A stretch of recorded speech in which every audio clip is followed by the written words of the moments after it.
Good morning, this is Shelby Law with the Great Basin Fire Potential Briefing for Saturday, August 24th, 2024. Fire potential impacts for the next few days are shown here, and we are finally seeing the arrival of the long-awaited low pressure trough finally moving into portions of the Great Basin, including northern Nevada and into western Idaho, with cooler temperatures, higher humidities, and some light scattered rain showers throughout the day today. We also continue to have very strong winds out ahead of this front in Utah, southeast Nevada, and up into western Wyoming, and then a few isolated storms still lingering in eastern Utah. Tomorrow, that cooler air overtakes the Great Basin for cooler temperatures everywhere, and we see continued showers across northeast Nevada and up into eastern Idaho and western Wyoming, and then showers and thunderstorms in Utah once again. By Monday, we have no significant impacts.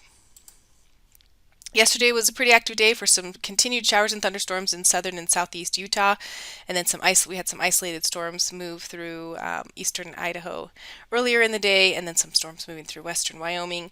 But for the most part, Nevada and western Idaho stayed dry throughout the day yesterday. Recent fire activity shows 13 fires for 80 acres yesterday, and large fire growth of over 33,000 acres.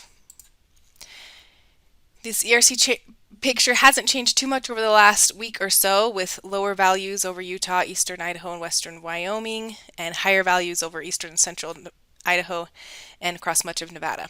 We are starting to see these values decreasing over northwest Nevada as the cooler air started to move in yesterday.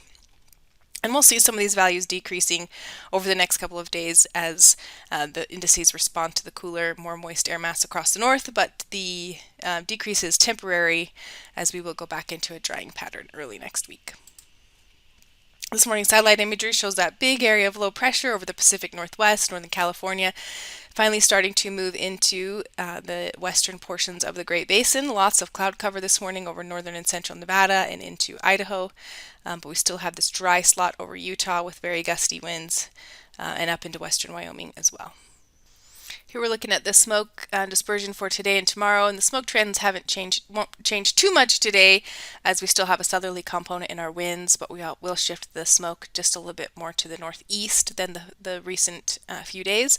But tomorrow we will see the smoke start to move south over southern Idaho, southern and southeast Idaho, as the winds do begin to shift as the main low moves across the area. So for this afternoon, the broad area of low pressure is in place over the western U.S., bringing that cold front into northern Nevada and into western Idaho today. Ahead of that front, winds are still going to be gusty over southeast Nevada, western Utah, and up into western Wyoming. Closer look at the winds show gusts up to 50 miles an hour. So once again today over western Utah, southeast Nevada, and up into western Wyoming. Minimum relative humidities are going to be pretty high this afternoon over Idaho and northern Nevada. But still a very dry area, or dry air mass over southern Nevada, western Utah, and up into western Wyoming.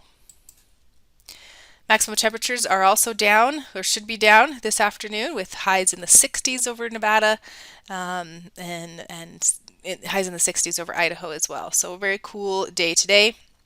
Precipitation shown here on the right shows light precipitation expected across much of northern Nevada today, and that precipitation moving into southwest Idaho and into the central Idaho mountains this afternoon.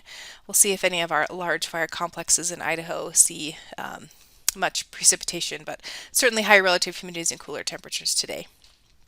And then for Utah, another round of showers and thunderstorms are expected across the eastern half of the state, and we could see some storms pop up over western Wyoming as well. Tomorrow, the low continues to move across the Great Basin. It'll be centered over Idaho tomorrow afternoon for cooler temperatures moving throughout the Great Basin. No high-risk triggers have been issued for tomorrow. On Sunday, gusty winds are still possible over central and eastern Utah, but higher relative humidities and cooler temperatures should make these winds a little bit less critical. Some drier or low relative humidities are still in place over southern Nevada on Sunday, but the winds really lighten up in those areas. Maximum temperatures decrease across the eastern half of the Great Basin on Sunday, with highs in the 70s to 60s across the north. And another shot of precipitation over northeast Nevada up into portions of eastern Idaho and western Wyoming as that front moves through on Sunday. On Monday, things really calm down with lighter winds across the area, decreasing precipitation, and slightly warming temperatures. So, kind of a really nice, calm, recovering day across the basin. For the most part, very light winds over Utah and Nevada. Could see some just breezy westerly winds over eastern parts of Idaho, and maybe some stronger gusts there in western Wyoming. Relative humidities are still going to be somewhat higher across the north, but a drying air mass over Nevada. 3-day precip totals shown here. For today, we're looking at most of the precip over northeast Nevada and into the central Idaho mountains. On Sunday, we see this larger swath in northeast Nevada and up into western Wyoming. And Utah will see these showers and thunderstorms today. Okay, Tuesday, there's another low pressure system that develops along southern along the southern Canadian border here, which may bring some breezier winds to portions of Idaho, but temperatures will be cooler and RHs will be a little bit up. So we'll keep an eye on that, but light winds across the south. On Wednesday, that trough continues to move eastward along the Canadian border, bringing another shot of maybe some cooler temperatures to the central Idaho mountains. Generally dry conditions elsewhere. And then by Thursday, we see the ridge start to rebuild over the Great Basin for warming and drying region-wide. And maybe we'll see a little bit of moisture returning back to the southern portions of the Great Basin.